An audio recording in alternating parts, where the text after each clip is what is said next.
And now to reaction trailing the U.S. House impeachment. Earlier today, Japan's top government spokesman said the country hopes the U.S. will overcome the difficult situation and restore peace and order in their society. Chief Cabinet Secretary Katsunobu Kato's comments come after U.S. President Donald Trump became the first president in U.S. history to be impeached twice on Wednesday. Mr. Kato said he hoped they will continue to shift regime peacefully and democratically.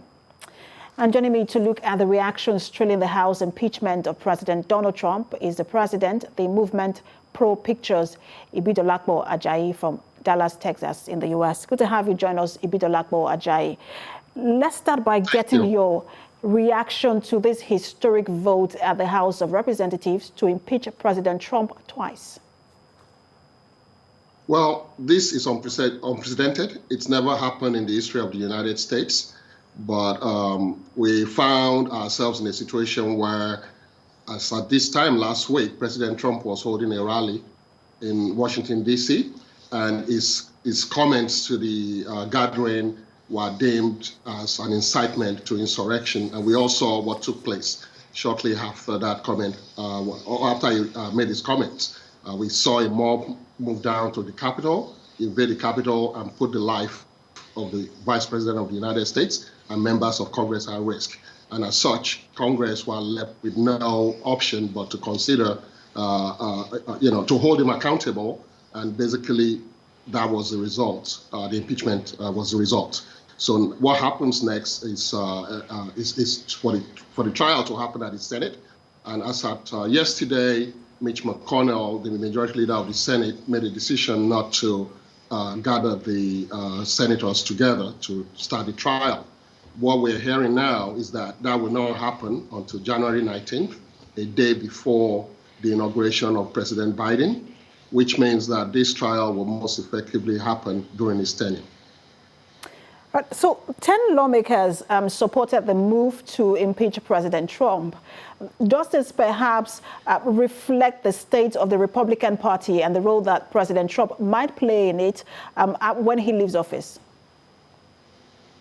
So, when people found themselves in a situation of danger, and most of them were scrambling to safety in the Capitol that day, they were not just Democrats, there were Republicans also in the House of Congress. And as such, they felt that the president's actions put all of them in danger, put the life of the president, his vice president, in danger. So those that stood with the Democrats to vote for his impeachment were basically claiming that they voted for their conscience, that they had to vote for their conscience and not just strictly down party lines. So at that point, they were basically breaking rules with the party. And that's what they did. Now, what they will stand to risk will be Trump's base, targeting them when the elections come up. For those of them that will be up for re-election in 2022, they stand the risk of facing the wrath of Trump's base, So, and he will still have a lot of support. If you think about it, over 70 million people voted for him. And as such, those people are going to have a say in whoever becomes members of the House of Reps or Senators in 2022 when we have the midterm election. So time will tell if this will, if they will suffer a consequence for this or they will get over it. Right, so President Trump, just after that impeachment hearing yesterday, released a video where he talked about the fact that he condemns violence. But many people say that just because he did not walk back his speech on the whole election rigging and the election fraud he always talked about after the election, that perhaps it just was another video and nothing to show that there is some level of concern or repentance, if I may use that word. Well, that was vintage Trump yesterday. If you know him well, those that have studied him, he will never accept responsibility for his actions. He's never done it in his 4 years in office. So what he did yesterday was no different. And if you think about it, he still hasn't considered defeat. In his mind, he didn't lose the election, it was stolen from him. And even when he made a statement on last week, when the insurrection was happening, and he still did not take responsibility for it, And that's what we're saying. And we feel that the reason he's doing that is just basically to be able to maintain his base. They like him being boisterous, being stubborn, and just being the way he is yesterday. And he basically just sidestepped the whole issue of the impeachment when he released that statement yesterday by not acknowledging it. But it doesn't change the fact that he remains the first president in the United States history to have been impeached twice. So the former FBI director, James Comey, has released a statement on the impeachment.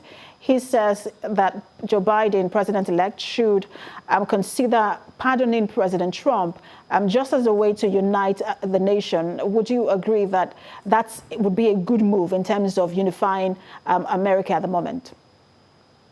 It's a tough thing because Biden wants to come into his presidency and be able to hit the ground running. He wants to, put his agenda forward to the Congress so as to get things done for the American people. And one of the things he will have to contend with right now is having a Senate trial for President Trump, who will then be a former president, and still be putting his own agenda forward. So the Congress will have to multitask during this time. As far as pardoning Trump, I am ambivalent. Of course, we need unity in this country. What is just strange is that most of the calls coming for unity is coming from the Republicans, who actually had an opportunity to hold President Trump to account and have him actually try to unite the country while he is and is still president. But if President Biden should decide to pardon him, he will be well within his rights to do so. And if it makes a difference in bringing the country together, I'm all for it. So let's look at this reaction coming in from Japan, where the country has said, and I just want to quote what was said, that the U.S. will overcome the U.S. will overcome the difficult situation and restore peace and order in their society. And the cabinet secretary, Katsunobu Kato, also said that he hoped that the country, which is the U.S., will continue to shift regime peacefully and democratically. When you hear this kind of comments coming from other countries to the U.S., which is what the U.S. would usually say to other countries, how do you react to this? It's really sad because the United States is held up as a beacon of democracy across the world. I mean, you saw what happened last week when the French president, Emmanuel Macron, came out and issued a statement standing by the French flag and the flag of the United States. And when other countries are having to release statements like this, just tells you that something went terribly wrong in the country, especially last week. And they're all hoping that somehow we can pull ourselves together and resume and take back that position where we're seen as an example of democracy to the rest of the world. So it's sad, but those are necessary statements coming from other countries, hoping that we can get it all together.